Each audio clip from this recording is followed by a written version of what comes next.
Assalamualaikum warahmatullahi wabarakatuh. Alhamdulillahirrabbilalamin. Dalam pertemuan kedua kali ini kita akan melanjutkan materi yang pertama kemarin. Sebelumnya bersama-sama kita baca dulu basmalah. Bismillahirrahmanirrahim. Oke, untuk bagian kedua ini kita akan melanjutkan. Kemarin kita telah mempelajari tentang al-jawf dan al-halqi atau al-halq. Nah, sekarang kita akan mempelajari tentang al-lisan, makhorijul huruf al-lisan. Al-lisan itu sangat banyak sekali di sini. Ada huruf-huruf, sebagian besar huruf-huruf berada di makhraj lisani, artinya berada di bagian mulut. Nah, pertama kita berangkat dari sini dulu. Sekarang kita sepakati ini adalah lidah, ya, ini lidah. Kita sepakati ini adalah pangkal lidah, bagian di dalam ini, lidah bagian dalam kita sebut pangkal lidah. Bagian tengah kita sebut tengah lidah, dan bagian ujung kita sepakati kita sebut ujung lidah. Yang pertama kita belajar dari pangkal lidah terlebih dahulu. Nah, ini ada pangkal lidah terbagi menjadi dua huruf, pangkal lidah bagian dalam dan pangkal lidah bagian luar. Pangkal lidah bagian dalam, huruf apa yang berada di pangkal lidah bagian dalam? Yaitu qaf, ya, qaf. Nah, saat kita mengucapkan huruf qaf, coba diucapkan qa qi qu, qa qi qu, baqa. Bako, apa yang terjadi? Kita akan merasakan ada di pangkal lidah bagian dalam, ko. Nah, ko. Jadi bukan huruf ko. Nah, bukan ko seperti itu, bukan, tapi ko. Berasal dari dalam, ko. Ko, qi, qu, bako. Nah, huruf qaf ini sifatnya tebal. Jadi saat kita mengucapkan, kita akan otomatis karena kita meletakkan di belakang, di lidah bagian belakang, otomatis akan menjadi tebal hurufnya. Qi, qu, bako, bako.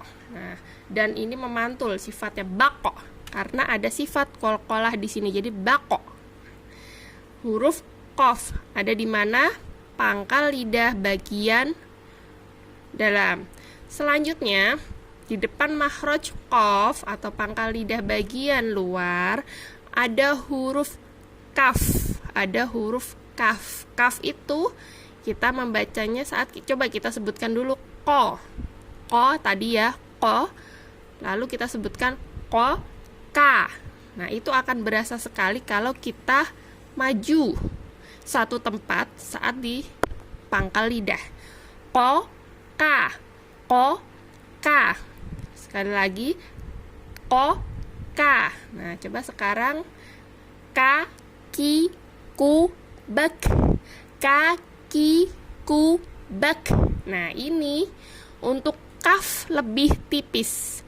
Jadi kalau kaf itu tebal, kalau kaf itu tidak tebal. Jadi ko, qi, ku, bako. Nah, kalau ini ka, ki, ku, bak. Bak. Nah, bak. Jadi kalau ini tidak mantul menjadi bak, bak tidak, tapi bak. Hamas. Sifatnya hamas saat kaf ini berharokat sukun.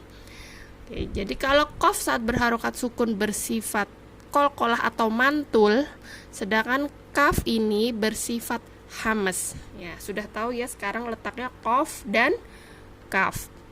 Oke, sekarang kita maju ke tengah lidah. Nah, ini tengah lidah. Ada berapa? 4 huruf ya. Di sini ada 4 huruf. Bisa dilihat huruf apa aja?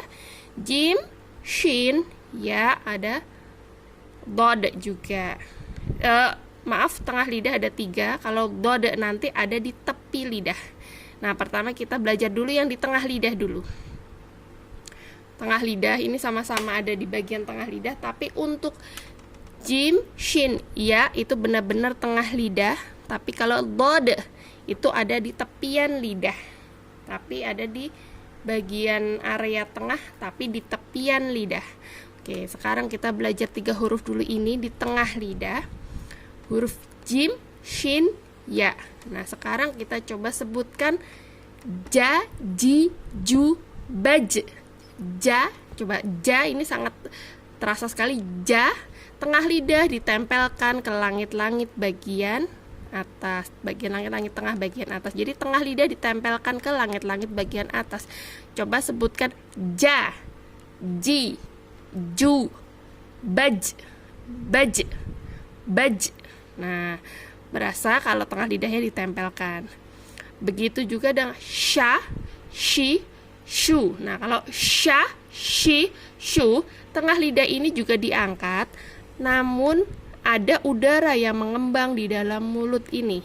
Jadi akan berasa saat kita mengucapkan sha, sha, sha. Jadi ada udara, seperti udara yang mengembang di dalam mulut kita. Tapi ini tengah lidahnya juga kita angkat ke atas. Sha, sha, shi, shu.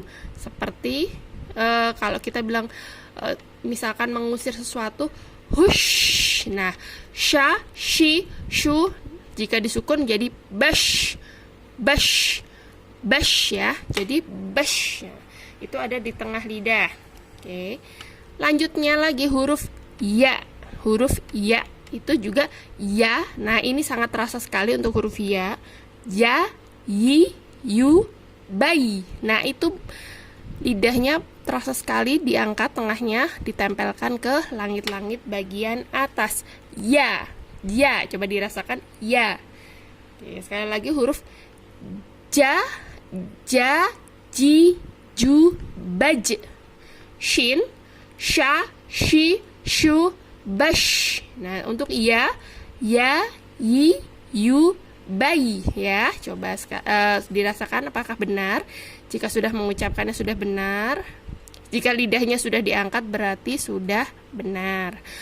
Oke, lanjut tadi setelah di tengah lidah kita ke tepi lidah. Tepi lidah ini huruf apa? Dod. Huruf dod. Huruf dod ada di tepi lidah. Bagaimana cara mengucapkannya? Tepi lidah boleh dua-duanya tepi lidah atau salah satu tepi lidah kita tempelkan di gigi geraham, tapi bagian bawah. Gigi geraham bagian bawah. Boleh salah satu, ada yang bisa menempelkannya salah satu, ada yang bisa lebih nyaman menempelkannya dua-duanya tepi lidah. Jadi seperti apa? Ditempelkan dan ditekan ya. Do.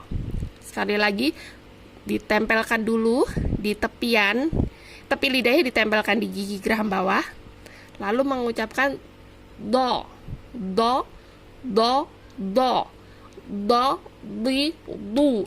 Nah, ini hurufnya sifatnya tebal. Jadi saat kita mengucapkan itu yang keluar itu sifat hurufnya tebal. Do, do, di, du, bal, bal. Nah, bal. Nah, do ini juga, boda ini tidak mantul seperti kof, tidak. Jadi bukan baldo, bukan, tapi bald. Nih harus diperhatikan nanti kalau boda sukun tidak mantul. Sekali lagi, do, di, bu, bald. Nah, ini memang huruf yang menurut saya pribadi juga paling sulit diucapkan, tapi pelan-pelan dilatih. Coba memposisikan yang benar, insya Allah akan keluar pengucapan yang benar pula. Jadi untuk doda ini perlu catatan bukan do ya. Sering terdengar kalau kita mengucapnya hanya do. Do itu keluarnya dari dalam do. Seperti huruf Latin do, bukan seperti itu.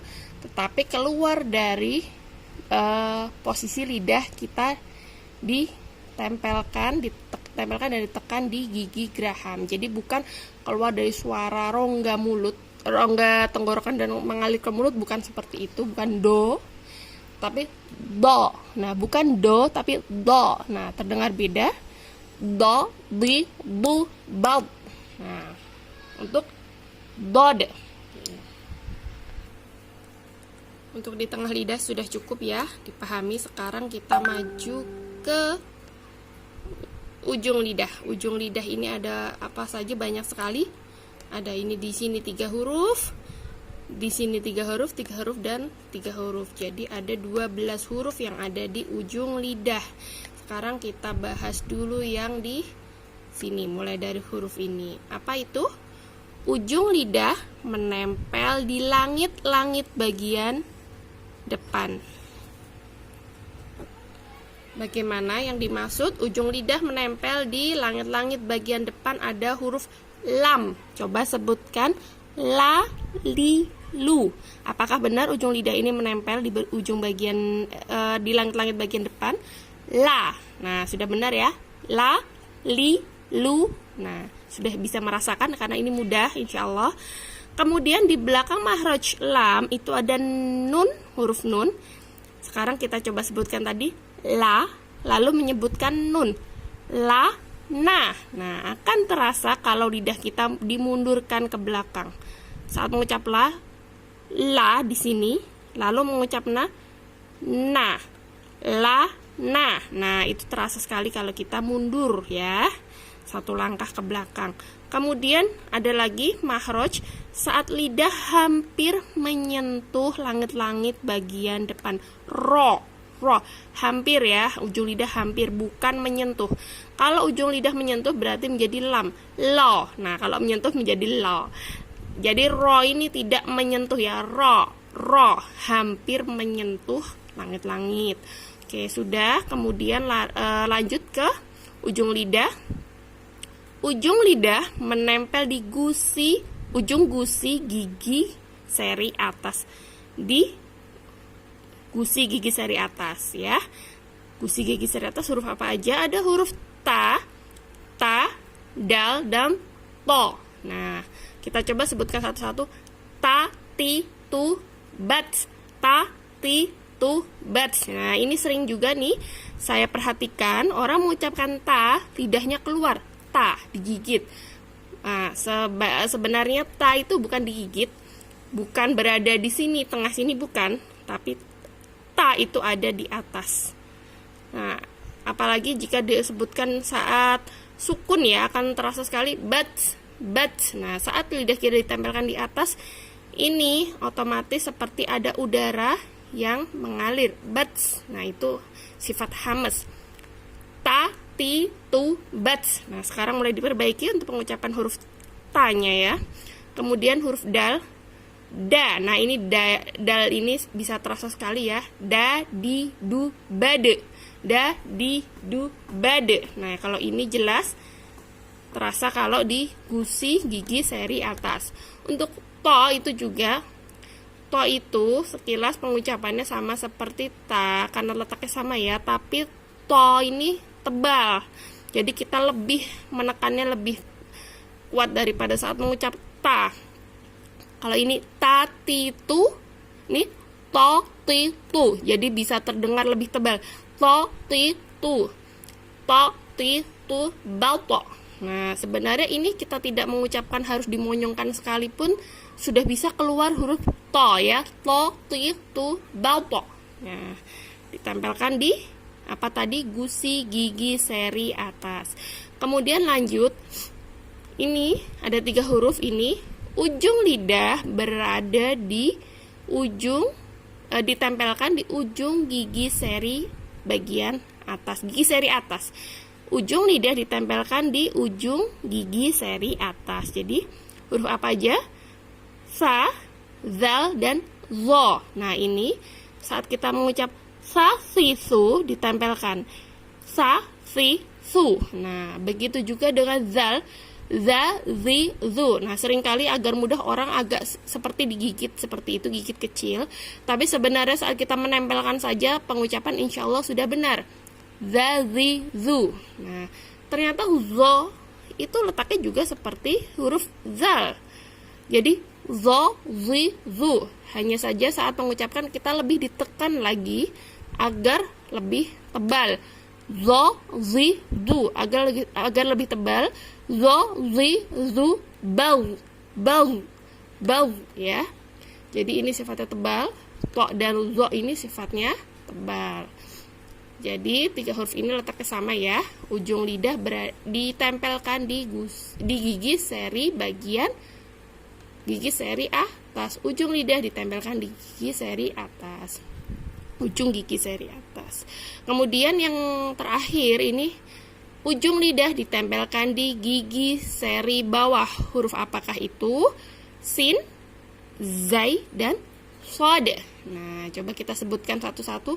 Sa, si, su. Nah, huruf biasa seperti huruf Latin, huruf S. Kalau kita mengucapkan S itu lidahnya ditempelkan di gigi seri bawah ya. Jadi ini pun juga sama. Sa, si, su. Nah, kalau ini zai. Nah, hurufnya za, zi, zu. Za, zi, zu. Kalau di bahasa Latin Z ya, seperti pengucapan Z. Za, zi, zu, baz. Nah, ini dua ini terasa sekali di bawah ya. Lalu shad. Nah, ini juga kalau ini saya perhatikan juga banyak yang posisinya belum tepat. Jadi ada yang mengucapkannya so ya, so dimonyongkan dengan mengeluarkan udara dari dalam so. Bukan seperti itu, tetapi ujung lidah ditempelkan di gigi seri bagian bawah. Diingat, ditempelkan dulu seperti ingin mengucapkan huruf sin, lalu mengucapkan so. Nah, jadi sebenarnya kita tidak terlalu memonyongkan pun so ini sudah terdengar. So, si, su, bas, so. Nah, karena dia sifatnya juga tebal, jadi juga lebih ditekan dari mengucapkan huruf sin. Kalau sa tadi sa, si, su. Kalau so. Nah, karena kita ingin mengucapkan tebal, seolah-olah rahang kita bagian bawah terangkat. So, si, su. So, si, su. Berbeda dengan sin ya. Sa, si, su. Rahang bawahnya otomatis mengarah ke bawah. Sa, si, su. Tetapi saat mengucapkan so, ini soda ini jadi so. Nah, coba dilatih ya untuk so-nya. So, si, su. Oke. Ini pembahasan untuk alisan. Sudah dipahami ya, tadi dibagi menjadi beberapa bagian. Pangkal lidah ada 2, tengah lidah ada 3, tepi lidah ada hanya 1, sedangkan ujung lidah ada 12. Bisa dipahami dari gambar ini, insya Allah penjelasan ini bisa membantu untuk memahamkan kembali tentang posisi-posisi huruf yang seharusnya posisi-posisi huruf yang seharusnya saat kita mengucapkannya. Jadi mudah-mudahan ke depannya pengucapan kita akan lebih benar lagi. Nanti setelah ini akan kita lanjutkan ke materi makharijul huruf yang lanjutan. Untuk makharijul huruf yang di bibir dan juga al-khayshum kita akan jelaskan di bagian ketiga. Alhamdulillah, mohon maaf bila ada kesalahan dalam penyampaian. Semoga materi ini bermanfaat. Wassalamualaikum warahmatullahi wabarakatuh.